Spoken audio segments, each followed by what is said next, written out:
Assalamualaikum warahmatullahi wabarakatuh. Selamat malam semuanya. Yang terhormat kepada Pak Suherdi, SPDSH, MM, selaku dosen mata kuliah Prosedur dan Metode Kerja, beserta penonton sekalian. Perkenalkan, saya Tabita Salsabila Putri dengan NIM 17124222050 dari D4, Administrasi Perkantoran Digital, Fakultas Ekonomi, Universitas Negeri Jakarta. Pada kali ini saya akan mempresentasikan makalah Standar Operasional Prosedur Keamanan Kantor, yang di mana makalah ini terdiri dari SOP langkah-langkah keamanan yang harus diikuti oleh semua karyawan, termasuk prosedur penerimaan tamu, manajemen kunci, serta tindakan darurat.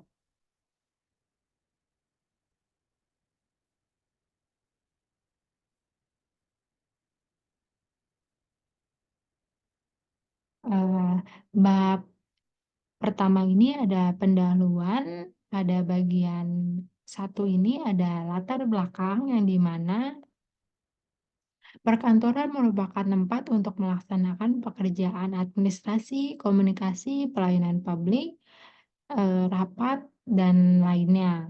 Prosedur kegiatan perkantoran dibagi menjadi dua, yaitu kegiatan utama dan kegiatan penunjang. Kegiatan utama terdiri dari administrasi, komunikasi, pelayanan publik, rapat, dan lainnya. Untuk kegiatan penunjang itu terdiri dari pengelolaan keamanan, tata ruang, dan sarana prasarana.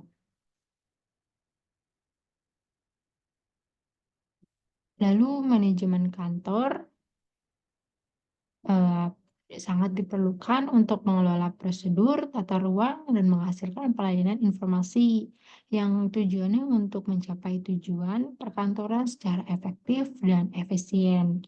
Manajemen pengelolaan keamanan kantor juga penting untuk diperhatikan.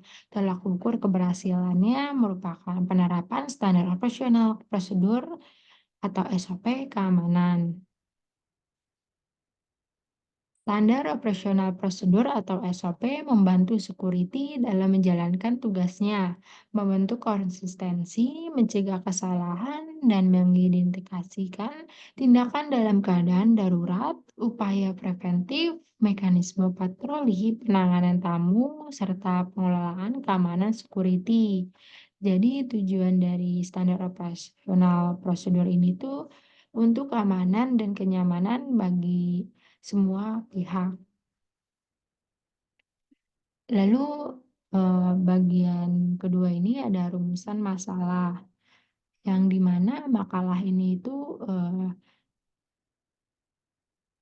untuk menanyakan bagaimana rancangan SOP yang dapat diterapkan dalam pengelolaan keamanan kantor. Dan tujuan dari makalah ini untuk mengetahui bentuk rancangan SOP yang dapat diterapkan dalam pengelolaan keamanan kantor, terutama pada kegiatan penerimaan tamu, manajemen kunci, serta tindakan darurat. Selanjutnya, bab 2 pembahasan, yang dimana bagian pertama itu mekanisme perancangan SOP dalam bidang pengelolaan keamanan kantor. Jadi dapat disimpulkan dari ini tuh keamanan informasi dan tempat kerja merupakan aset penting yang harus dikelola melalui manajemen kantor. Standar operasional prosedur atau SOP dalam pengelolaan keamanan informasi dapat direncanakan dengan mengacu pada standar seperti ISO 27001-2013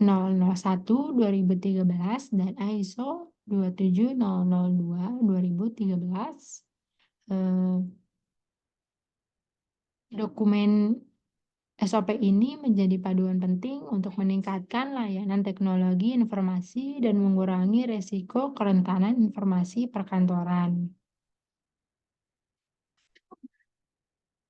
Selanjutnya, bagian kedua ini ada rancangan SOP penerimaan tamu.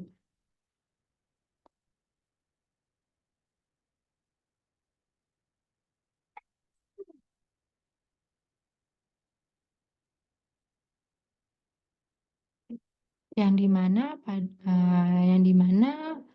penerimaan tamu itu serangkaian langkah yang harus dilakukan untuk menyambut tamu dengan baik dan profesional. Eee, SOP ini bertujuan untuk memastikan bahwa tamu merasa diterima dan dihormati, serta untuk mendapatkan informasi yang diperlukan tentang tujuan kunjungan mereka.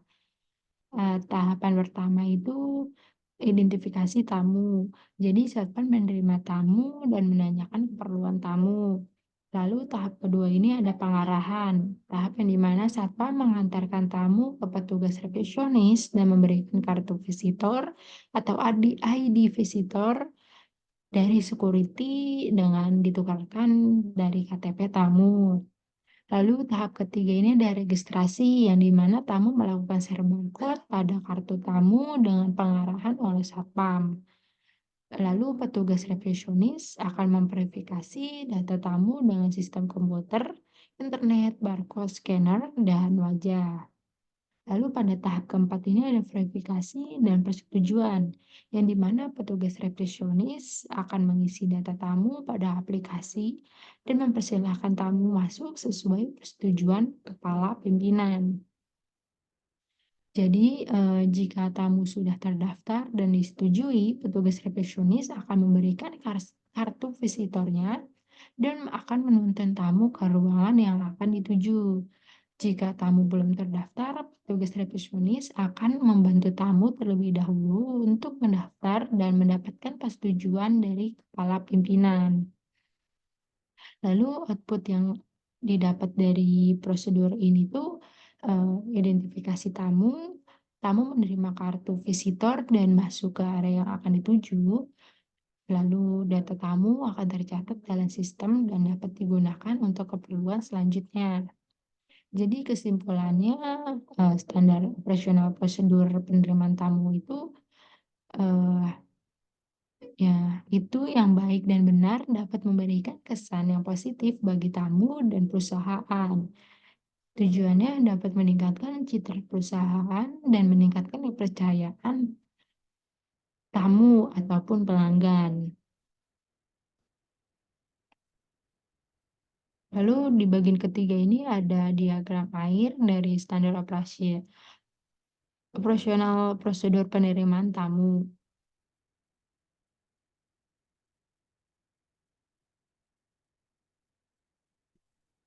Selanjutnya ada rancangan standar operasional prosedur manajemen kunci.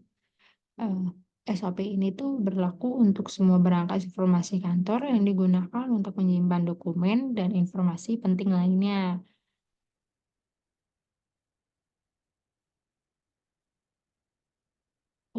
Pada tahap pertama ini ada pengajuan permohonan pembukaan berangkas untuk penggalian dokumen, yang dimana pengguna barang atau dokumen mengajukan permohonan pembukaan berangkas kepada pengurus barang atau dokumen dengan mengisi formulir yang telah disediakan.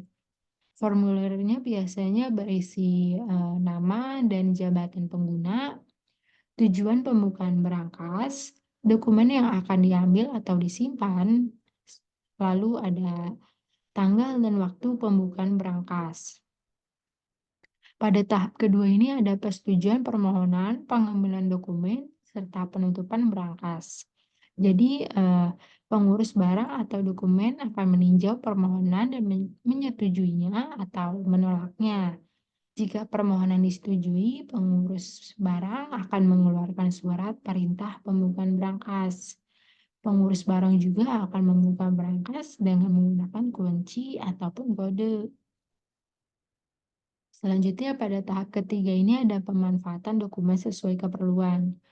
Jadi penggunaan barang atau dokumen akan mengambil pengguna barang atau dokumen atau eh, mengambil atau menyimpan dokumen yang diperlukan. Pengurus barang atau dokumen juga akan mencatat pengguna berangkas. Lalu pengurus barang atau dokumen juga akan menutup berangkas dengan menggunakan kunci atau kode, serta akan menyimpan kunci berangkas di tempat yang aman. Lalu Lalu tahap keempat ini ada pengajuan permohonan pembukaan berangkas untuk pengembalian dokumen, persetujuan pembukaan berangkas, dan penutupan berangkas.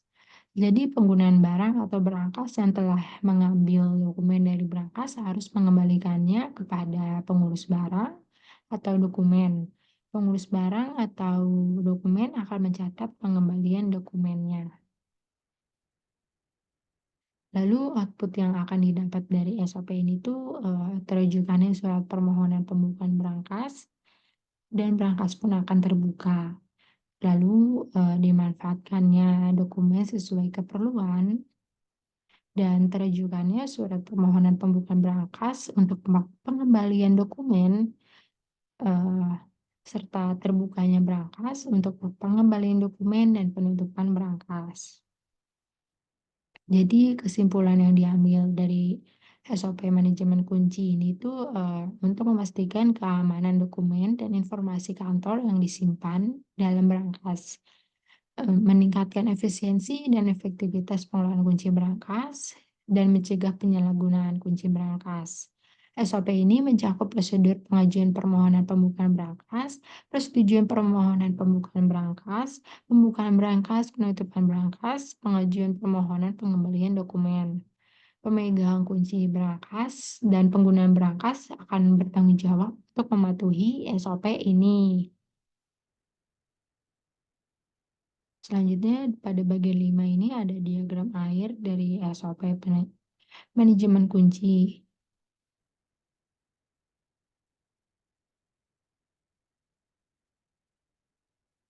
Lalu pada bagian 6 ini ada rancangan standar operasional prosedur tindakan darurat.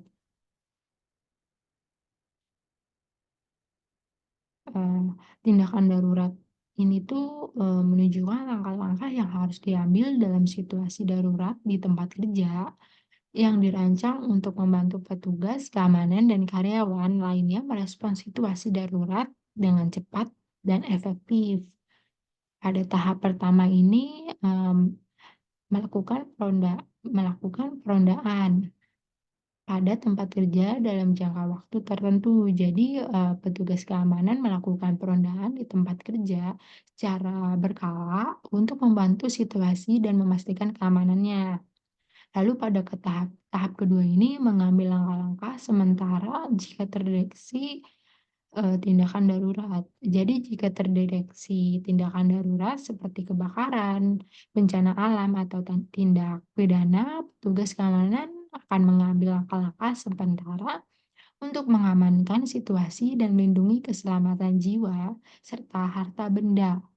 Langkah-langkahnya itu seperti mengamankan tempat kejadian perkara, menangkap dan memborgol pelaku, menolong korban, serta melaporkan atau meminta bantuan dari polisi. Dan tahap ketiga ini memberikan tanda-tanda bahaya atau keadaan darurat. Jadi setelah langkah-langkah darurat dilakukan, petugas keamanan dapat memberikan tanda-tanda bahaya atau keadaan darurat kepada karyawannya ataupun orang-orang di sekitar tempat kerja.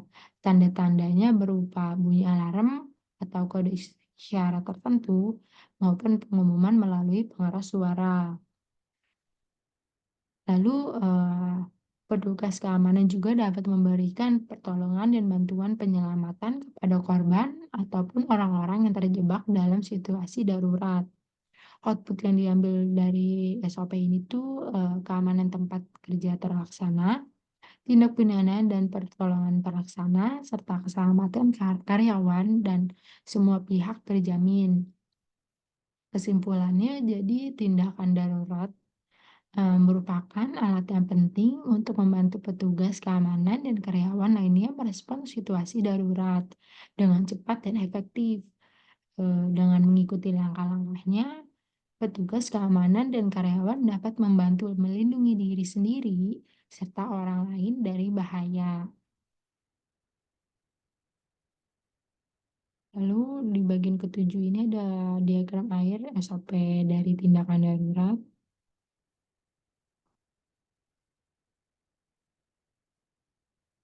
Selanjutnya bab 3 penutup pada bagian Pertama ini ada kesimpulan. Jadi kesimpulan yang diambil dari makalahnya yaitu, standar operasional prosedur atau SOP dalam bidang keamanan kantor sangat penting untuk memastikan bahwa aspek keamanan dilaksanakan secara efisien dan efektif. SOP bidang pengelolaan keamanan kantor dapat secara rinci menjabarkan mekanisme pelayanan tamu, manajemen kunci, serta tindakan yang dapat dilakukan saat terjadi kondisi darurat. Penerapan SOP dapat menjadi dokumen penunjang keberhasilan pelaksanaan pengelolaan keamanan bagi perkantoran. Dengan begitu, penerapan SOP menjadi alat penting untuk menjaga keamanan, melindungi aset, dan mengurangi risiko potensial bagi perkantoran. Selanjutnya, di sini ada referensi yang saya ambil untuk membuat makalah.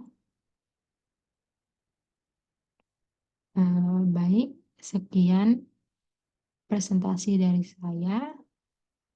Mohon maaf bila ada kesalahan penulisan maupun pengucapan. Wassalamualaikum warahmatullahi wabarakatuh.